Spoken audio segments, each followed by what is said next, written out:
Right,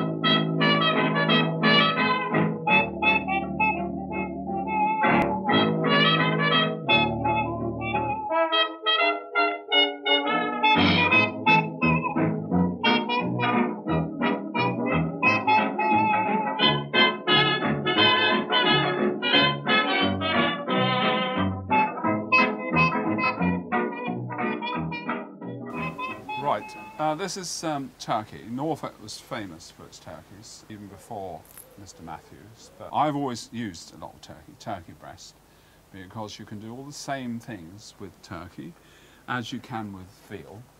And I think it takes on the flavours better, it cooks easier. It doesn't, veal you have to be careful with, you can't cook too quickly.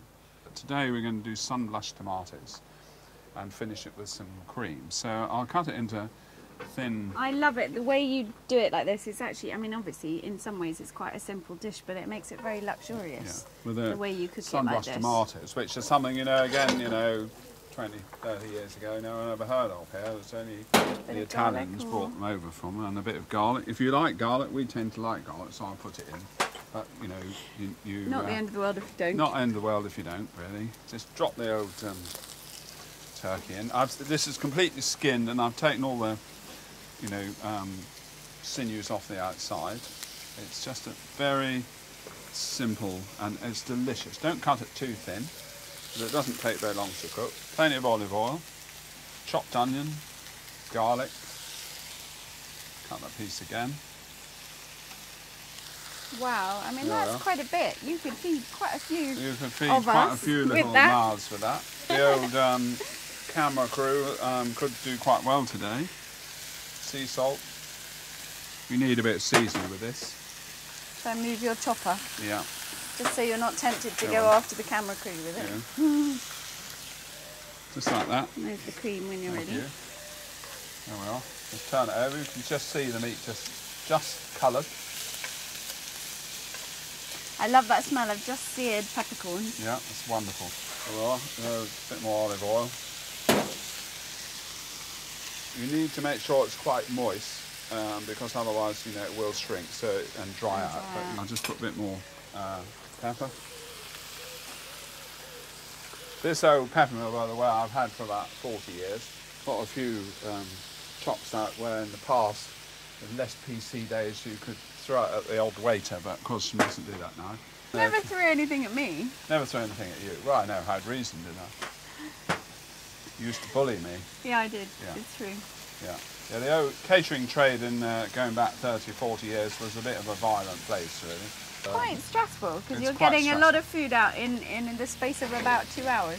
They all complain about chefs and their tempers, but it's a very hot and stressful environment in the busy kitchen, and that's why, you know, Mr. Ramsay's a bit over the top, but, you know, there is sort of halfway house, although in the end, probably through my age and the fact that I had some great staff, I mellowed beyond all measure.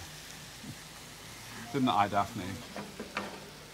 So, what point do you add in the tomatoes and the cream? I think any time now, really. And the cream sort of at the end, just enough so you get the flavour into the cream.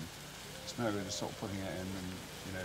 I see you were kind of poking the meat then. Is that to see if the juices are running clear? See if it's cooked, yeah. Okay. Yeah, see if the juices are running clear. A bit like when you're roasting it. Yeah, absolutely. Yeah. So anyhow, turkey now available all the year. Use it all the year. I mean, you can do this. We're going to do sun-blushed tomatoes and cream, but you could do it with chopped mushrooms and sherry. You used to do it with dates and cream as well. Dates and cream if you want something sweet, or green peppercorns and cranberry. It's another thing. You know, it just depends whether you're sort of in sweet mood or not, really. So anyhow, just sort of keep it on the move a bit. Plenty of olive oil, onion, garlic, plenty of seasoning. Needs plenty of seasoning, and then just put the sun-dried tomatoes in. They give it a nice flavour. As I say, you know, 20 odd years ago, sun-blushed tomatoes was something they had in Italy. When we went to Blickney in 1972, and we had when we were about children, and we had a sort of public bar. Anyhow, the old boys decided they'd have a Christmas dinner. So they said they want steak.